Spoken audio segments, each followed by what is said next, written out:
the dreaded power play. Now, many of you may have experienced this before. A team member keeps challenging your authority and you're not sure whether to confront it or let it slide. You're doing your best in every interaction, but still feel like you're losing ground. And until you learn how to respond to this effectively, those subtle power plays will keep draining your energy and undermining your role. In this video, I'm going to walk you through 9 practical ways to respond without escalating the conflict. My intention is to equip you to lead confidently, maintain authority, and stop letting one teammate hijack your into. The first of these 9 strategies is to use nonviolent communication. Now, Satya Nadella famously had his leadership team study nonviolent communication when he took over at Microsoft. Nonviolent communication doesn't mean not hitting people or not being violent.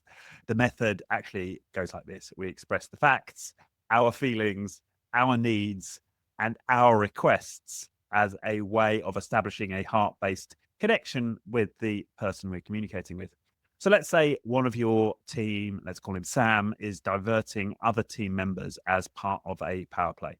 These would be the pure facts you might bring to the situation and express them to Sam. You might say, hey, Sam, I've got an email here from Jenny stating that she had been asked by you to join Project X, but at last week's minutes, which I've got here, they show that she was actually assigned to Project Z. So you're not making any direct accusations against Sam. You're simply laying out the facts, the evidence that you've got in front of you. And now here comes the test of the emotional maturity in the relationship. You then express your feelings. You might say, Sam, when I saw this, I felt frustrated and upset. Now, notice the language. It's not, Sam, you pissed me off, or you made me feel upset. It's, I feel frustrated. So I'm fully owning the feelings that are going on for me. Now, if you've got this far and Sam hasn't started blowing up or used your feelings against you, and if you have a sense that he's empathizing with you and he can see where you're at, then you can move to the next stage, which is to express your needs. And again, this is I language, no mention of Sam at this stage. So it might be, Sam, I need to trust that when a direction has been agreed on by the team, that it's honored. Test again. It still feels like you've got affinity there.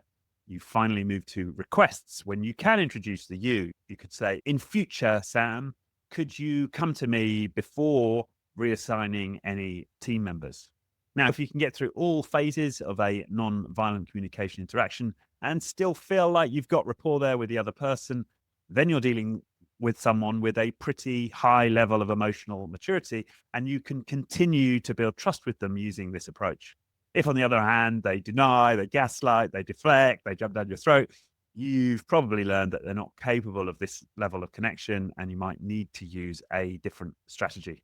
So on to number 2, promote them. Sometimes the issue isn't malice on their part, it's simply frustration. They see themselves as a leader, but they don't have the platform. So instead of resisting, go with the force. And if you can, give them a bigger role. Find a way to give them accountability. It may be leading on a client relationship or owning a sub-project or an adjacent accountability. But this is the principle. If they want to be an alpha, make them a responsible alpha in a way that aligns with the team's success and not against it and not against you. Now, when you do this well, what was once a power play becomes fuel for your team's performance. They get recognition, the team gets to progress, and then you actually strengthen your leadership by showing you're confident enough to elevate, in this case, Sam. The third strategy is to strengthen your alliances. Power players, manipulators need an audience. So make sure the rest of your team is firmly connected to you. Invest in relationships with everybody on your team. Connect to them. Understand what's important to each of them. Help them see possibilities for themselves and equip them to succeed. The stronger your alliance is, the less oxygen the power play has. Fourth tactic, shift from defense to curiosity. When they make a move, don't push back directly, ask questions. That's an interesting perspective. What outcome are you aiming for here? Often their motives become transparent and the play loses force. Number 5, reassert your authority through clarity. Power struggles thrive in ambiguity. So set clear roles, decision rights, and accountabilities. do this openly with the team. When the ambiguity disappears, the undermining has less room to breathe.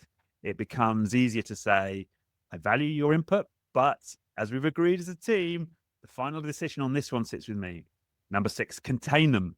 If the behavior doesn't change, you've tried a few of these tactics, limit their influence, restructure responsibilities, reduce the scope, and redirect their focus. This isn't likely to succeed in the long term, but containment sends a clear signal without direct confrontation and could give you some breathing space. The 7th tactic, get them help. A toxic power play behavior is very often rooted in trauma, could be authority issues from childhood.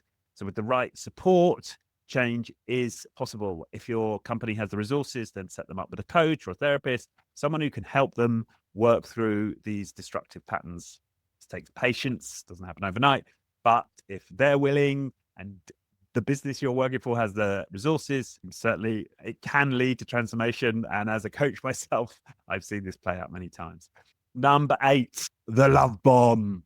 Sometimes the most radical and effective move is compassion. I was recently reading a book by the famous spiritual teacher Wayne Dyer.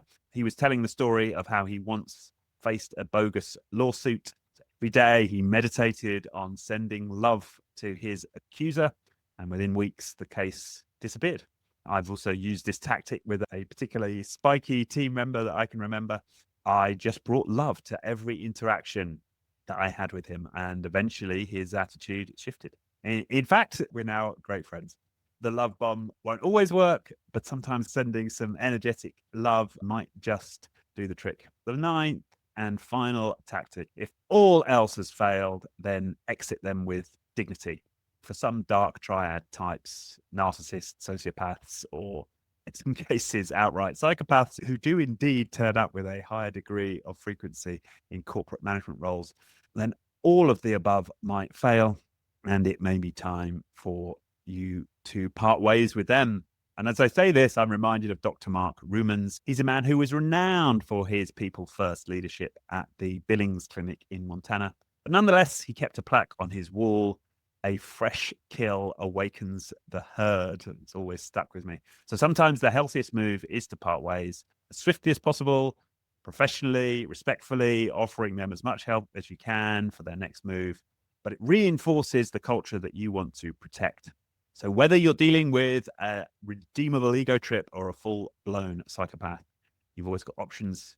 I hope you'll find these 9 responses useful. Match the approach to the person.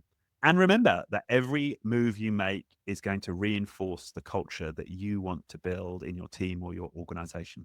If you'd like to go deeper on dealing with toxic employees, then check out the linked video for a podcast I did recently with Josephine Campbell on tools for dealing with a selfish leader.